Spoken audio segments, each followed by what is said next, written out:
Nancy Doyle is an organisational psychologist and the CEO of Genius Within, a social enterprise dedicated to advice and solutions for neurodiversity inclusion in the workplace. She's also a research fellow with Birkbeck University, and she attended the Universal Music session on neurodiversity this morning. She joins us now. Nancy, thank you very much. This is probably long overdue, this book that Universal Music have put out.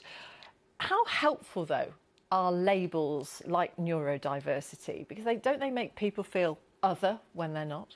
Well, neurodiversity refers to diversity within the whole population, our whole species.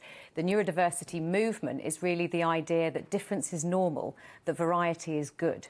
So within that, we have some labels that refer to people who are sort of on the spectrum of the kind of more unusual, more minority end of that human experience. And those labels are currently defined by things people can't do. So we talk about dyslexia, I can't read and write. We talk about attention deficit, and we talk about autism and dyspraxia. But those labels are really referring to things that aren't necessarily normal human behaviours.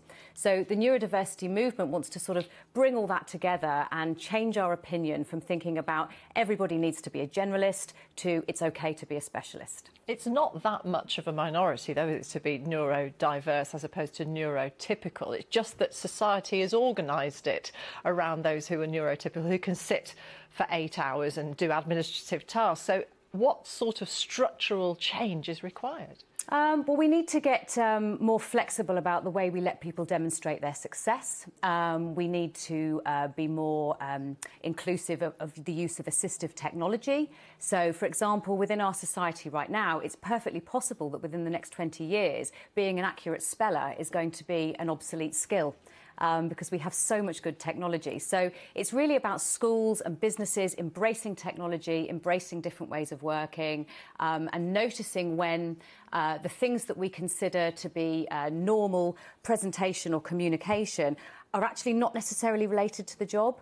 So, for example, good interview skills and eye contact for somebody who might be a data analyst. Are those things really necessary? So job crafting, thinking very much about the competencies required for the role and what different kinds of ways people could learn those skills and be included in those careers. What might the evolutionary purpose have been for creating these neuro differences then? Because you're all about, in your organisation, Genius Within, looking at the strengths rather than the weaknesses. Absolutely.